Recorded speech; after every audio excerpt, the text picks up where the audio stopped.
अब्दुल मोइज़ जी। अब्दुल मोइज़ साहब, इंडिया के लिए कोई एक लफ्ज़? उनके लिए तो एक छोटा सा मैसेज ये है, दूध मांगोगे दूध देंगे, खीर मांगोगे खीर देंगे। ऐसा सीन चल रहा है। इंडिया से नफरत करते हो? इंडिया से नफरत ही नफरत मेरी जान। हंस के बताने का क्या मतलब है? यार ये हंस करते हैं? हाँ। क्यों करते हो नफरत? वो हमसे ज़्यादा तरक्की याफ्ता है इसलिए। अगर कभी आपको लगता है कि इन फ्यूचर पाकिस्तान इंडिया को बीट कर पाएगा किसी भी सेक्टर में? हाँ कर सकता है। किस फील्ड में? इस दुनिया में कोई भी चीज़ इम्पॉसिबल नहीं है। आप हाँ। जो कोई भी काम कहें पॉसिबल है, ये नहीं होता कि इम्पॉसिबल कोई भी काम नहीं है, तो हो जाएगा बीट तो इंशाल्लाह। क्वेश्चन ये पूछना चाह रहा हूँ कि आप किसी भी सेक्टर में देख लो, इंडिया वर्सेस पाकिस्तान का कंपैरिजन होता तो नहीं है, लेकिन हम अगर करने की कोशिश करें तो भी हम नाकाम हो जाते हैं। आप अगर हमारा फ्यूचर देखें, पास देखें आप हमारा, तो हम एक ही थे, हम इकट्ठे आज़ाद हुए, इंडिया और चाइना और पाकिस्तान। पाकिस्तान ने चाइना को भी कर्जा दिया। आज हम लोगों से कर्जा क्यों मांगते फिर रहे हैं? क्या वजह क्या है? हम पे शऊर की कमी, हमें इल्म की कमी है, या फिर हम खुद मेहनत नहीं कर रहे, या हुक्मरानों के ऊपर दबाव डालते हैं कि वो करेगा तो हम कुछ करेंगे? हम कुछ क्यों नहीं कर पा रहे? देखिए, अगर हम इस बात को करें कि अगर हमारे पाकिस्तान में टैलेंट की कमी है या यहाँ पे लोगों में शऊर नहीं है, तो ये बात बहुत गलत बात है, क्योंकि हमारे मुल्क में टैलेंट भी बहुत ज़्यादा है और शऊर भी बहुत है, क्योंकि इसको आगे लेके जाने वाला कोई नहीं है शख्स। क्योंकि जब भी कोई शख्स ग्रोथ करना शुरू हो जाता है तो उसको यहाँ पे मुल्क में आगे नहीं लेके जाते। इंडिया की बात करते हैं, बेशक वहाँ पे गुर्बत बहुत ज़्यादा है, लेकिन वहाँ की जो गवर्नमेंट है वो स्ट्रॉन्ग है। क्यों? वहाँ की इकॉनमी अच्छी जा रही है। वहाँ पे मतलब मुल्क को लेके जाने वाले जो लीडर हैं उनके उनमें एक मतलब कि ये चीज़ नहीं है कि जहाँ आज हमारे पाकिस्तान में देख लें, इमरान खान साहब है, हर शख्स का जमहूरी हक है उसको 5 साल पूरे करने का, लेकिन यहाँ पे उसके ख़िलाफ़ अपोजिशन सारी इकट्ठी हुई है। बाहर की जो सोर्सेज हैं, हर चीज़ उनको मिल के गिराने की कोशिश कर रहे हैं। यार आपने 5 साल पूरे किए हैं, चलो उनको भी तो करने थे। बेशक मैं पीटीआई का सपोर्टर नहीं हूँ, लेकिन मेरा जो पॉइंट ऑफ व्यू है मेरा यही कहता है कि इमरान खान साहब को 5 साल पूरे करने दिया जाए। इस वजह से हमारे मुल्क को भी नुकसान पहुँचता है। जब एक जलसा होता है या एक धरना होता है या सैकड़ों लोग बाहर निकलते हैं, उससे हमारे मुल्क की ODP होगी, इकॉनमी होगी, ये बिल्कुल बहुत ज़्यादा नुकसान पहुँच जाता है। इस वजह से हमारा मुल्क आगे बढ़ नहीं सकता। इंडिया में देख ले, मोदी सरकार दूसरी बार आ चुकी है गवर्नमेंट में, लेकिन वहाँ पे कोई शख्स ने, किसी ने अदम एतमाद वाला रूल नहीं लेके आए, ना कोई जलसा हुआ, ना कोई धरना हुआ। क्यों नहीं हुआ? क्योंकि वहाँ के लोग, वहाँ पे जो एक निज़ाम चल रहा है वो एक इक्वल पे चल रहा है। ठीक है, बिजनेसमैन इंडिया में आप देख लें बहुत बड़े बड़े बैठे, मुकेश अंबानी इस टाइम बहुत बड़े पेट्रोल के एम्बेसडर भी हैं और वर्ल्ड में भी उनका नाम है रिचेस्ट में। अगर आप देखो कि किसी भी फील्ड से, मैं आपको टोक रहा हूँ, किसी भी फील्ड में देखो कि हम इंडिया का कंपैरिजन क्यों नहीं कर पा रहे हैं। आईटी की फील्ड आप देख लो, आप किसी भी जीडीपी देख लो यार हमारी, और उसकी सेम नहीं मिल पा रही, वो हमसे बहुत आगे जा रहा हमसे। क्या वजह लगती है? उनके अवाम अपने साथ लॉयल है या फिर उनके हुक्मरान अपने मुल्क के साथ लॉयल है? देखिए, उनके हुक्मरान तो बिल्कुल लॉयल ही लॉयल, हम इस बात को नहीं कहेंगे कि लॉयल नहीं है। हुक्मरान लॉयल है तो आज उनकी जीडीपी हमसे अच्छी है, और जो अवाम है उनके अवाम में भी ये चीज़ है कि जिसको उन्होंने सपोर्ट करनी उसको दिल से करनी है। और यहाँ पे वो चीज़ नहीं है, कोई भी सपोर्ट नहीं करता, वोट के पीछे ज़मीर भेज देते हैं लोग। मैंने ऐसे भी लोग देखे हैं। जब तक हम इस चीज़ को, अपने जहन को, वोट को हम अपना मतलब कि लोग कहते हैं कि जी मेरा नज़रिया इमरान खान या नवाज़ शरीफ है, नज़रिया कोई भी किसी का नहीं होता। अब्दुल मोइज़ जी। अब्दुल मोइज़ साहब, इंडिया के लिए कोई एक लफ्ज़?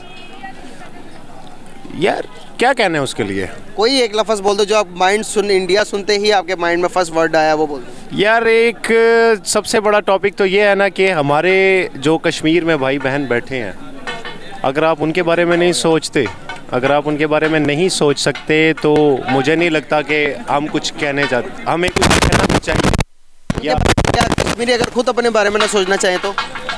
कश्मीरी क्यों नहीं सोचना चाहेंगे यार? उनको देखो ना, जब तक आपको कोई हाथ आगे बढ़ाने वाला मिलेगा नहीं, तो कोई किस तरह कह सकता है कि यार मेरी हेल्प के लिए कोई आए? एग्जैक्टली, मैं इसी बात का आपको जवाब दूंगा। जब कायदे आज़म ने पूछा कि कश्मीरियों को आप इंडिया के हिस्से में जाना चाहोगे या पाकिस्तान के हिस्से में जाना चाहोगे, कश्मीरियों ने कहा कि ना हम इंडिया के हिस्से में जाना चाहेंगे, ना पाकिस्तान के हिस्से में जाना चाहेंगे, हम आज़ाद रहना चाहते हैं। पाकिस्तान कायदे आज़म ने ऑफ़र भी करवाई, अगर आना चाहते हो तो पाकिस्तान के हिस्से में आ जाओ। उन्होंने कहा कि नहीं, हम आज़ाद रहना चाहते हैं। अभी भी आप उनसे पूछेंगे 100 में से 90% आपको ऐसे मिलेंगे जो कि कहेंगे कि हम आज़ाद रहना चाहते हैं, हम इंडिया के साथ जाना चाहते हैं। क्या कहेंगे? तो आपको क्या लगता है कि इन फ्यूचर हम किसी भी फील्ड में, किसी भी सेक्टर में इंडिया को बीट कर पाएंगे? फॉर एग्जांपल आईटी की फील्ड आप देख लोगे तो इंडिया का एक बेंगलोर सिटी है जो कि आईटी के हब माना जाता है। पाकिस्तान आईटी से बहुत दूर जा रहा है। क्या वजह है? हमारे एक यूनिवर्सिटीज़ में आईटी नहीं पढ़ाई जाती, या हमें शौर नहीं है, या हमको बैठ के खाने की आदत पड़ गई? क्या वजह है? बस यही चीज़ें हैं। यहाँ पे प्रमोट नहीं किया जा रहा है किसी भी चीज़ को। अगर इस चीज़ को हम प्रमोट करते हैं, अच्छा से अच्छा कॉलेज भी पाकिस्तान में मौजूद है, यूनिवर्सिटीज़ भी मौजूद है, पढ़े लिखे लोग भी ज़्यादा हैं। ऐसे लोग हैं BA किया, ICS किया, वह रोड पे रेडियां लगा कर बैठे हुए। क्या है, डिग्रियों को आगे वैल्यू नहीं किया जा रहा, सिर्फ मेरिट बेस पे फैसले नहीं होते यहाँ पे, जिसके पास पैसा वही आगे जा रहा है। यही चीज़ें, अगर जब तक हम मेरिट को तरजीह नहीं देंगे तो हम आगे नहीं जा सकेंगे कभी। इंडिया में ये है कि मेरिट को तरजीह दी जाती, टैलेंट को आगे लेके जाते हैं वहाँ पे। गरीब से गरीब घर का बच्चा भी आप देख लें, लास्ट टाइम मैं इंडियन आइडल देख रहा था, वहाँ पे जो सलमान बच्चा था वो गरीब से गरीब घर का था, उसके घर में 2 टाइम का खाना पकता था, 1 टाइम का नहीं पकता था। उसके टैलेंट को आगे लेके गया इंडियन आइडल, उसके टैलेंट को आगे लेकर गया और आज वो एक अच्छी पोस्ट पे और अच्छा सिंगर शो हुआ है। हमारे मुल्क में ये चीज़ें नहीं हैं, इस वजह से हमारा मुल्क आगे नहीं जा सकता। तो आप क्या कहना चाहेंगे, इंडिया को अवॉइड करते हैं या फिर लव करते हैं? इंडिया को अवॉइड और लव वो तो एक कॉमनली बात है इंसान की, वो हमारा बेशक हरीफ मुल्क है, हम उसको लव तो कभी भी नहीं करेंगे ना हम ये कहेंगे कि हम इंडिया से लव करते हैं, क्योंकि दुश्मन कभी किसी का खैर ख्वाह नहीं होता। हाँ, उसको देख के हमारे मुल्क को थोड़ा सा नॉलेज, हमारे हुक्मरानों को मतलब अपने अंदर शऊर और अपने अंदर एक जिसको कहते हैं ना कि कंपटीशन वाला शऊर पैदा करना चाहिए, कंपटीशन वाली चीज़ अंदर लेके आनी चाहिए कि यार आसपास के मुल्क को, बांग्लादेश को देख लो, 172 में वो हमारे मुल्क से अलग होके गया है, आज करेंसी में वो हमसे ऊपर है, इकॉनमी उनसे हमारी स्ट्रॉन्ग है। क्यों है? क्योंकि वहाँ पर जो चीज़ है, आज देख लें उनकी जो प्राइम मिनिस्टर है, वह जो अपने उनका जो प्राइम मिनिस्टर था जिसने बांग्लादेश को आज़ाद करवाया था, शेख मुजीबुर रहमान, उनकी बेटी है। कि क्या उन्होंने आज हमारे मुल्क में देखो, कायद आज़म की औलाद तक का भी नहीं पता हमें कि कहाँ पे है, कौन किस वक्त में है। अगर ये चीज़ों को हम प्रमोट करेंगे, अपने मुल्क की हिस्ट्री को देखेंगे कि किन जदोजहद से हमारा मुल्क हासिल हुआ था, तो हमारा मुल्क कभी भी नहीं पीछे चल सकता। हमारा मुल्क मादनियात में भी ऊपर है, हर चीज़ में ऊपर है, लेकिन यहाँ को प्रमोट करने वाले और सिंसेयर कोई लीडर नहीं मिल रहा है इसमें। बिल्कुल सही। तो कोई मैसेज देना चाहेंगे इंडिया पाकिस्तान को, कोई पीस का मैसेज दे दें? पीस का मैसेज यही है कि अमन अमान रहें, एक दूसरे को सपोर्ट करें। बेशक हमसाये मुल्क भी है और जंग को थोड़ा सा पीछे रखा जाए, क्योंकि आजकल का जो हमारा मॉडर्न दौर है, यहाँ पे जंग चीज़ को एक मॉडर्न एज कुछ भी नहीं मानती, वो कोई भी शख्स जंग की तरफ नहीं जाना चाहता। सो इसलिए एक दूसरे के साथ बिज़नेस रिलेशन रखें, एक दूसरे के साथ मतलब कि एक्सपोर्ट इंपोर्ट का करें। ज़्यादातर पाकिस्तान से चीज़ें बाहर एक्सपोर्ट होती है, तो उनमें पाकिस्तान को सपोर्ट करे और पाकिस्तान इंडिया को सपोर्ट करे। इस तरह एक दूसरे को सपोर्ट करेंगे तो ये आगे जा सकेंगे। अगर दुश्मन तो ये देखें यार, ये है बहुत बनी बनाई हुई बात, आपने ये कहीं पढ़ी होगी, एग्जैक्टली कहीं पढ़ी होगी आपने, उसका कोई रेफरेंस है आप? ये मैं आपसे यही बात कहना चाहूँगी, आप कायद आज़म के वो कॉल उठा के देख लें। कायद आज़म की बुक पढ़ी है आपने?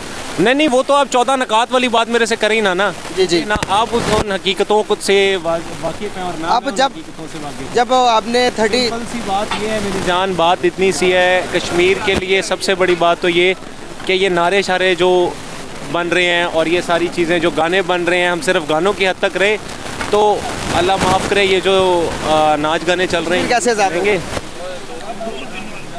जब जंग लाजिम हो ना, जब जंग लाजिम हो जाए तो किसी के बताने की ज़रूरत नहीं पड़ती, ठीक है, तब अपनी मदद आपके तहत निकल पड़ना होता है। तो उनके लिए तो एक छोटा सा मैसेज ये है, दूध मांगोगे दूध देंगे, खीर मांगोगे खीर देंगे, कश्मीर मांगोगे तो चीर देंगे।